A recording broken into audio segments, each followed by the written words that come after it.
Ka-Express, handa na ba kayo para sa pinaka-inaabangang pagbabalik ng Gilas Pilipinas? Ginulat ang mundo sa nakaraang mga laro. Pero ang tunay na test ng Gilas ay muling darating ngayong February sa FIBA Asia Qualifiers. Ang target, ang matinding powerhouse ng Oceania, ang New Zealand Tall Blacks. Pero sa pagkakataong ito, hindi lang basta laro ang pupuntahan ng ating pambansang koponan. Bit-bit ang main character energy ni Kai Sotto. Layunin ng Gilas na tuluyang burahin ng anumang duda at patunayang ang Pilipinas ang bagong hari ng rehiyon. Bakit ito naging usap-usapan? Dahil sa huling pagkakataon na nagharap ang dalawang bansa, ipinakita ni Kai Sotto na hindi na siya ang batang matangkad lang. Sa kanyang double-double performance at halos triple-double na laro, 19 points, 10 rebounds, 7 assists noong November window, niyanig niya ang depensa ng New Zealand. Ngayon, sa paglayo ng Gilas sa Spark Arena sa Auckland, ang what if ng mga kritiko ay simple. Kakayanin ba ng New Zealand na pigilin ang isang Kai Sotto na mas malakas, mas mabilis, at mas gutom sa panalo? Sa ilalim ng master plan ni Coach Tim Cone, ang Gilas ay hindi lang basta sobrang lakas. Sila ay naging isang organisadong unit na handang sumakop ng teritoryo. Ang February window ay hindi lang basta qualifiers. Ito ay isang express info ng ating dominasyon. Sa tulong ni na Justin Brownlee, Junmar Fajardo at ang explosive na depensa ng ating squad, ang New Zealand ay haharap sa isang Gilas team na may ibang klaseng gigil. Pinulbosan natin ang kanilang curse noong nakaraan at ngayon ang misyon ay gawin itong back-to-back dominance. Handa na ba kayong makita kung paano pababagsakin ni Kai Sotto ang New Zealand sa kanilang sariling bakuran? Halina at busisiin ang bawat detalye ng revenge tour na ito at alamin kung bakit ang Gilas ang koponang dapat katakutan ng buong mundo. Sa kasaysayan ng Philippine basketball, ang New Zealand ay matagal na itinuturing na Great Wall na mahirap buwagin. Sa loob ng maraming taon, tuwing maghaharap ang Gilas at ang Tall Blacks, palagi tayong kinukulang sa dulo. Kung hindi tayo nalalamangan sa pisikal na laro, ay nalilito tayo sa kanilang matinding disiplina sa loob ng court.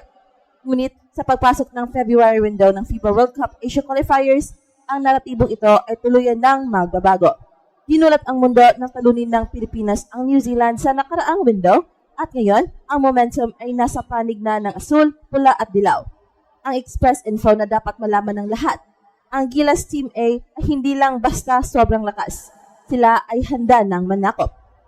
Ang sentro ng usap-usapang ito ay walang iba kundi ang ating 7'3 phenom na si Kai Sotto.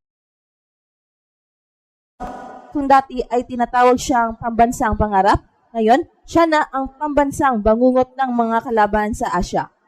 Ang laro ni Kai ay nag-evolve na mula sa pagiging isang matangkad na bata na naghihintay ng pasa sa ilalim patungo sa pagiging isang playmaking center na kayang magdikta ng takbo ng buong laro. At nung huling magharap ang dalawang bansa, muntik nang makapagtala si Kai ng triple-double, isang bagay na bihira mong makita sa isang center sa FIBA level. Ang agwat na dati ay pabor sa New Zealand dahil sa kanilang laki at bigat ay tila nawala na dahil sa bilis at talino ni Kai Sotto sa ilalim ng ring. Dito pumasok ang main character energy ng Gilas sa ilalim ni Coach Tim Cone. Ang sistemang ipinapatupad ni Cone ay hindi lang nakabase sa individual na galing, kundi sa isang organisadong atake na nagpapahirap sa depensa kahit na sinong koponan. Ang New Zealand ay kilala sa kanilang haka, isang tradisyonal na sayaw na naglalayong takutin ang kalaban. Pero sa ilalim ng pamumuno ni Coach Tim at sa presensya ni Kai Sotto, ang haka ay hindi na nakakatakot. Ito ay naging hudyat na lang ng isang bakbakan kung saan handa tayong makipagsabayan. Ang what-if scenario ng mga kritiko na baka tsamba lang ang nakaraang panalo ay sasagutin ni Kai Sotto sa pamamagitan ng dominasyon sa loob ng Spark Arena sa Auckland. Ang mismatch sa pagkakataong ito ay hindi napabor sa New Zealand. Sa bawat block ni Kai, sa bawat rebound ni Junmar Fajardo, at sa bawat crucial na shot ni Justin Brownlee, ipinapakita ng Gilas na tayo na ang nasa driver's seat. Ang pisikal na laro ng New Zealand na dati ay nagpapaiyak sa ating mga players ay tila wala ng talab. Bakit? Dahil si Kai Sotto ay natuto na gumamit ng kanyang haba para protektahan ang rim na hindi nakikapagbanggaan ng harapan. Ang kanyang basketball IQ ay tumaas na sa level na kaya niyang basahin ang depensa bago pa man ito makagalaw. Ito ang dahilan kung bakit ang buong New Zealand ay nababahala nakikita nila ang isang Gilas squad na hindi lang basta lumalaban, kundi nanunupil. Ang paglalakbay patungong New Zealand ngayong February ay hindi lang isang qualifying match. Ito ay isang statement game.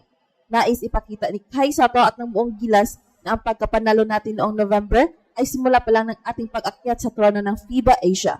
Ang New Zealand na dati ay boss sa rehiyon ay haharap sa isang katotohanan na mahirap tanggapin na ang basketball crazy country ay nakahanap na ng tamang pabila, tamang coach at tamang higante para pabagsakin sila sa kanilang sariling bakuran. Handa na ba ang New Zealand sa hagupit ni Kai Sotto? Ang sagot ay malalaman natin sa loob ng 4 na quarters ng puro aksyon at puso.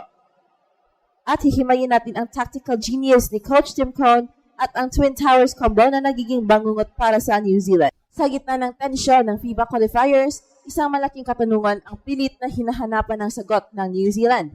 Paano mo pigilan ang isang koponang may dalawang higante na magkaiba ang estilo pero parehong nakakamatay sa loob ng court? Dito pumasok ang pinakakinatatakutang aspeto ng Gilas Team A. Ang kombinasyon ni Kai Sotto at ang Kraken na si Junmar Fajardo. Ang Twin Tower rotation na ito ay hindi lang basta pagpapakita ng laki. Ito ay isang tactical masterclass ni Coach Tim Cone na tuluyang nagpabago sa agwat ng basketball ng Pilipinas laban sa New Zealand. Noong mga nakaraang taon, ang mga Tall Blacks ay sanay na mas malalaki at mas malalakas sila kaysa sa ating mga sentro. Ginamit nila ang kanilang bigat para itulak tayo sa labas ng pintura.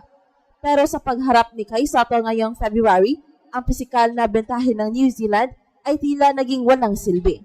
Si Kai, sa kanyang 7'3" na frame, ay hindi na lang basta nakatayo sa ilalim. Ang kanyang agility at kakayahang tumira mula sa labas ay pumawersa sa mga defenders ng New Zealand na lumabas sa kanilang comfort zone. At kapag lumabas ang kanilang mga big men para bantayan si Kai, doon naman papasok ang Kraken.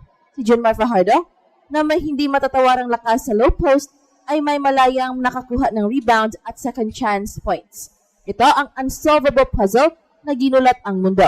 Ang pagkakataon ng dalawang higante na hindi nagsasapawan, kundi nagpapalakas sa isa't isa. Ang mismatch sa puntong ito ay naging lantarang kawalan ng depensa para sa New Zealand. Sa bawat defensive stop ng Gilas, makikita ang main character energy ni Kai Sotto. Ang kanyang presensya sa rim ay sapat na para baguhin ang bawat tira ng kalaban. Ang what-if scenario ng New Zealand na aasa sila sa kanilang physicality ay pinulbos ng talino ni Coach Tim Cone. At ito ang Express Info kung saan bawat kwento ginulat ang mundo. And don't forget to like and subscribe.